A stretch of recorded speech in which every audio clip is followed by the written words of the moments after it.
Đây là trọng tài nhau nhá. Mát tớ. Sẵn sàng chưa? Bắt đầu.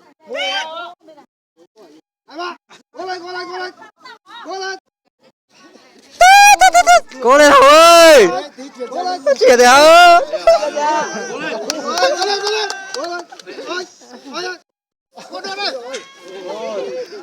Cái dép.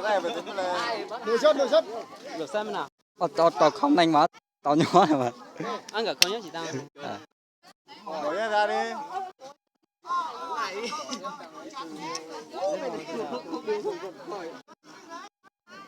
Rồi, Sẵn sàng nhá. chuẩn bị đi. Mày phải tập, mày cũng tập cho nó đấy. Mày là nó thấy là giỏi Chuẩn đấy. bị. Bắt đầu. Đấy. Cố lên.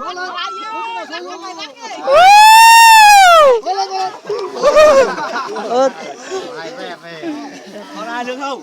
Thế rồi. Hết à? Đi những người nhất vào đấy.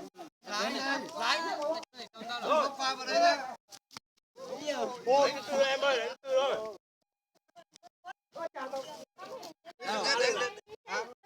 Đánh 3 lần nhá. Không. 3 mà.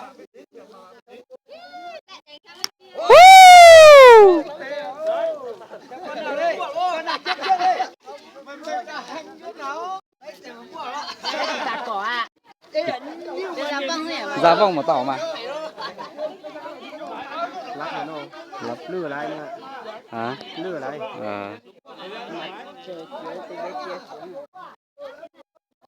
Ôi! Ê, cả kia hả? Cả đó.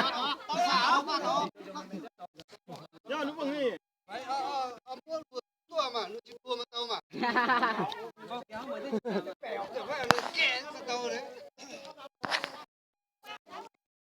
Đó. Rồi, lấy thắng mẹ rồi. Bà này chưa được ra ngoài nhá. Thế à? Cứ tính là 1 phẩy. Nó phải ra được cái vòng này mới được tính. Thế thì coi như vẫn được 1 điểm thôi. Thế là mày lại đi đánh đi. Ra ngoài nhỏ. 5 điểm nhau. Không ra. Không ra. Lửa này chỉ phải ra anh chơi. Đó, còn là lu. Ôi trời, mà đó. Một đều. Một đều thôi. Một đều. Rồi chả bây giờ con điểm không chỉ mình thành cản rồi tưởng nước mà chai đi. Ô. Wow, chơi được.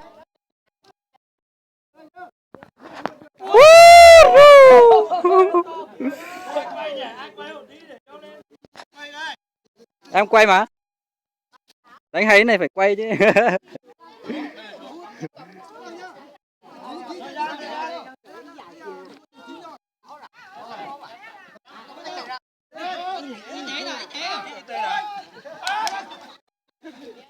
Ôi trời mà, chống kìa không à? Ai quay hộ, đổ nước vào chai đi. Thằng bé này thắng rồi. Chúc mừng nhá. Chúc mừng rồi. Biết rồi.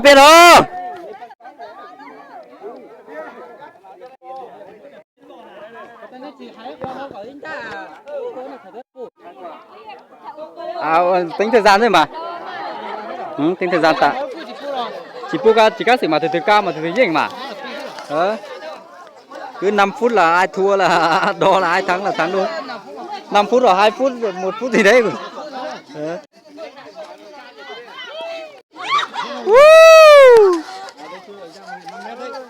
Đây chưa? Đen đây. Đo đi. Còn đây là của bác, cái còn của xóm riêng nhá.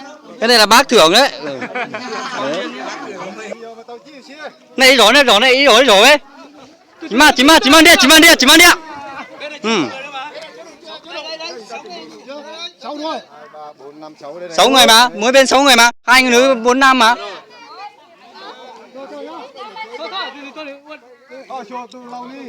Này, chuẩn bị số tao mang đi à? Này, chuẩn bị sẵn sàng mà.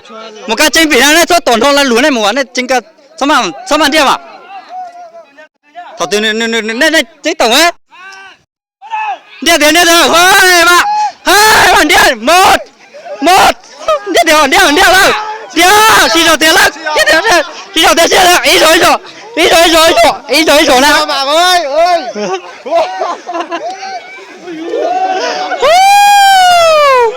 Này nhá tỷ hình là, này sao tỷ ok hình là, bỏ cha tia.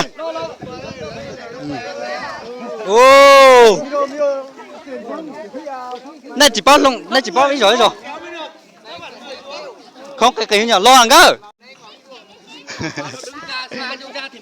Tôi đây tôi kể đêm chỉ thoát xa tí. Thoát xa tí mà chỉ một rồi. Ý rồi. Nhìn sai mà, tôi tỏ tí con tí mà chăn ta mà tôi nè. Kể đêm nhớ. Không kể gì thế mà rồi. Cho em chị, xong anh điện. Ô. Nhìn sai mà. Điện, 1, 2. Xin tiền, ý rồi mà. Ý rồi nhanh. Ý rồi lo mà. Thoát cho ẩn, ý rồi là. Điện tiền cho tao ra, điện tiền. Chỉ tao này, điện rồi, điện. Nè. Ô. Má tài à? Ôi giời. Chưa trả nè. Cho té chưa trả nè. Lấy giải.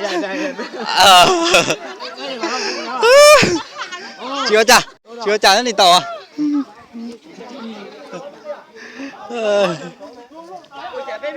Lâu mà biết hiểu lâu chỉ hủ mua đi. Không mà chịu máu đi. Là cái để chúng mà chú mà con đi lên ta Chú thì sẽ làm một bài sáng là sai cho tàu gió một thứ chính